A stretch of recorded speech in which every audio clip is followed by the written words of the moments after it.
Yeah, if you were expecting this to be one of those times that I call a movie overrated, sorry, this is not that review. This is one of those times where I actually agree with the main consensus for many, many different reasons. But sadly, it's a film that's already kind of been discussed to death, so I'm not really going to be able to add much of anything new here, but I'll still try my best to make it entertaining.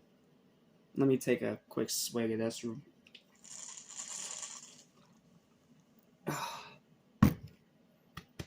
Stay hydrated, guys. Very important. What's up? What's happening? What's going on? Welcome back to Animation Station. I'm searching for anything and everything animation. Welcome to review number 2 of our Atomic Kings marathon. And yeah, we are talking about the King today. Let's talk about King Kong 1933. Arguably one of the best, most influential movies ever made. And again, one that's really hard to talk about because everything that can be said has already been said by a dozen other people, especially people that are way more qualified than me. People like James Rolfe, Dr. Wolfula, friggin' a couple other people I'm trying to remember the names of. Sean Chandler. I'm not sure if Cody Leach has or hasn't said anything about it, but point is, everything that has been said about this movie has been said. So all I can really do is regurgitate what people have already said a million times before. But maybe, just maybe, this can still be entertaining to you. But regardless, this movie kicks ass, and we're going to talk about why. So, here's my minuscule but very well summarized written review for this absolute gem of a movie. What is there to really say about this incredible film that hasn't already been said 1,000 times in the same way by many others ever since its release in 1933? The stop motion is absolutely amazing, and it still holds up well today. The characters are iconic, the music is fantastic, the story is excellent, the writing is mature, but has a little bit of a silly edge. The emotional moments hit like a freight train, the ending is phenomenal and beyond iconic. The fights are great with plenty of effective, shocking violence. I mean, you have King Kong literally ripping the jaw off a T-Rex. For 1933, that's impressive. The acting is very good, the pacing is fast, the runtime is brief but perfect and doesn't waste any time. The directing and cinematography are absolutely superb, and rewatchability is insanely freaking high. Even as someone who's not a huge kaiju movie fan, I watch this any day of the freaking year. Any day of the month, any day of the year, I will gladly watch this movie. Again and again and again. Its only flaws are very minuscule. The characters, while iconic, are cliche.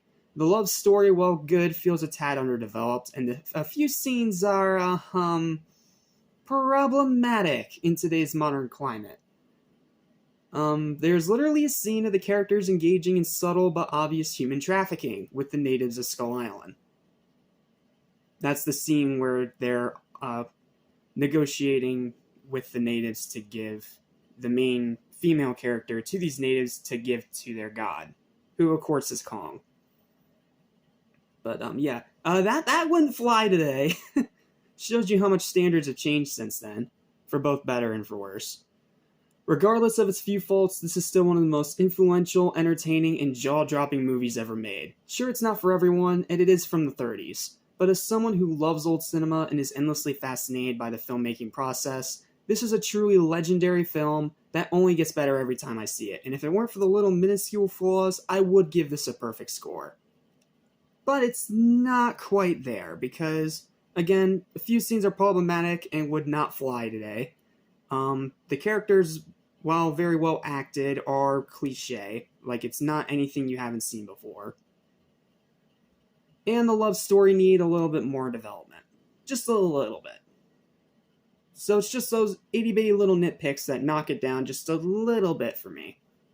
This is still a phenomenal film. Every single great thing you've heard about this movie is 100% true, and it's only gotten better as the years go by. It is aged like a fine wine, and I will gladly praise the ever-living shit out of King Kong's hairy ass any second I get a chance to.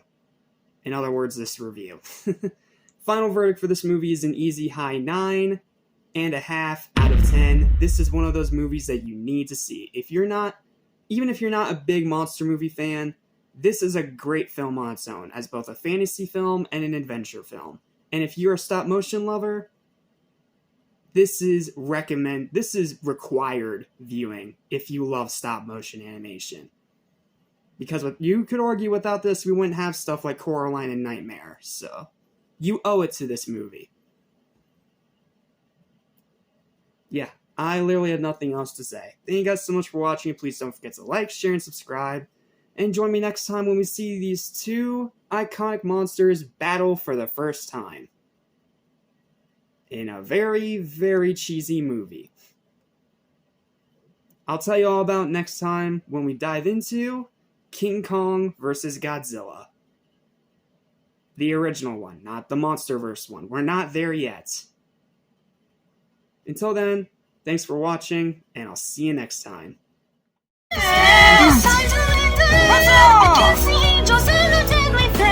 We cannot take it anymore. The time has come.